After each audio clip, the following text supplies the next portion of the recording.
welcome to a surprise stream of from the Welsh Chess Chat. I'm here live at the Welsh Chess Championships. We've just had round 3, and what an amazing tournament it has been so far.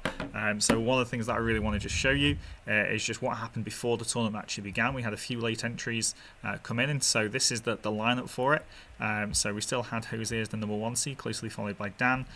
Greg, Johan entered on the last day, but then also surprisingly Carl Strugnall also entered as well. He did say on Facebook he was thinking about it, so it's fantastic to have so many strong players in this tournament. A few other people entered on the last day as well, so we've actually got 26 entrants in the closed section for the championships, which is the Open Championships, the Under 21 Championships, and the Welsh Ladies Championships as well, which will be competed between Olivia and Linda. So this was turning out to be one of the best Welsh Championships, or the strongest Welsh Championships, for what feels like almost a decade. And with rating deflation, maybe you can even compare it even more than that. So really excited for this tournament. Travelled down on Thursday night. Today's Saturday, and I'll show you what happens in round 1, because we knew that the top half plays against the bottom half in round 1, and we pretty much looked at everybody in this bottom half thinking they're actually really good players. So let's have a look at it. So first of all, in round 1, if I just click on this, this is chess results. We can see that straight away, looking at all of these halves that actually happened. We had so many here. So Jose dropped half point against Ewan Cave. Well played to Ewan. A couple of wins there. Johan and myself also had to drop half points too. It really was an absolute bloodbath for some of the seeds, and obviously some draws lower down as well. Some great fighting chess, but fair play to my opponent as well. Played really well, and Ethan defended really well against Johan as well. So that's just round 1, and then round 2 is where it started to really hot up. I'm going to have a look at one of the games in a second, and you can see here that there wasn't many people that actually won their first game. There was only 7 people that won in the round 1, and then we had 1 draw, and then actually 3 more wins. And the big upset of the round was that number 2 seed Dan Kozatek lost to the person I'm staying with, Alex Bullen. We're just going to have a look at the tactic as to how that happened, because that's probably the main thing that's happened in this tournament so far. A really big moment this is. So just having a look at it, it was a Sicilian, some crazy bishop c5 line. I think it's called the Cobra variation. I didn't even know that. I've never heard of this before. But this is where the big thing happened. So let me just take off the book and put that on so you can't see the moves. So knight c7, rook b8, and then h3, v5, e5, and then here after rook b7. This is where you should be having to think what actually happened here next. And it was just obviously e5 attacks the knight, so you'd expect maybe something like knight e8 to be played, just swapping off the knights. But Daniel went for rook b7. He just missed after pawn takes knight, queen takes knight. He just missed bishop takes h7 check.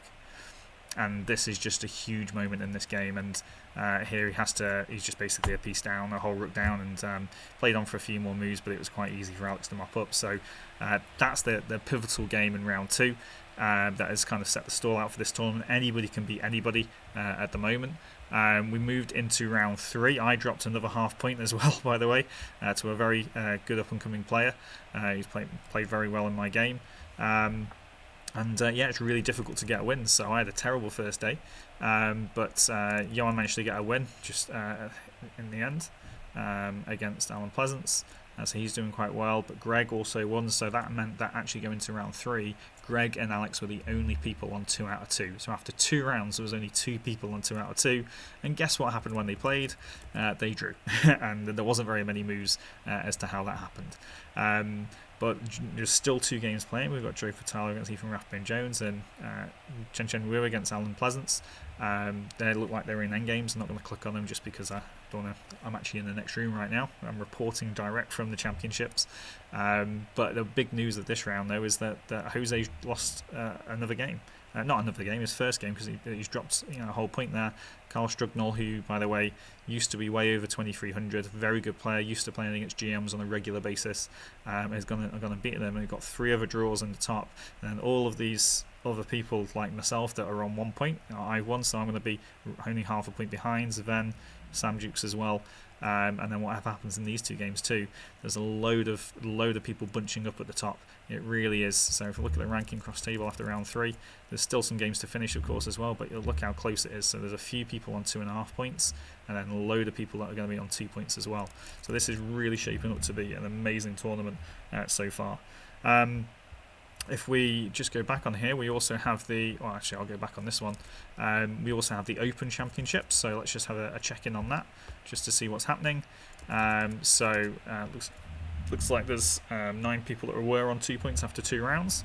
Looks like Dominic Gibbs, Luke Honey are going to be the outright leaders at the moment, playing in the next round, I should imagine, both on 3 out of 3. And there's a load of juniors down here as well that are doing a really good job too. So yeah, you can have a look at that too. But next round's at 4 o'clock today. Games are live.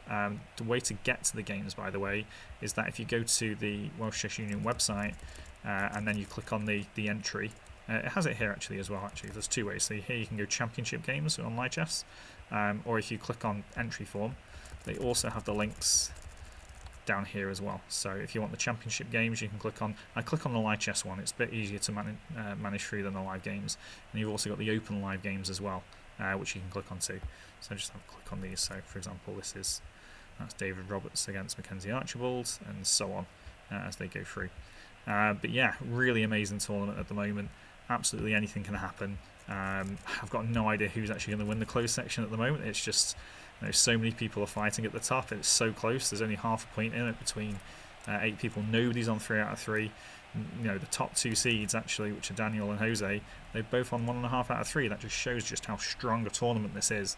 Many people would do it picking between those 2 to actually win it, and now they're only actually a point behind. There's still 4 more rounds left. So they could still catch up and still actually win it, but obviously it's becoming more of a tough ask for them. And there's still the regular faces in there: Tim Kett, Johan Rees, Sven, Sam, Greg Toshchek hasn't won it yet, would like to win it, and of course Alex Bullen as well, performing really well at the moment. How many points are you gaining, Alex?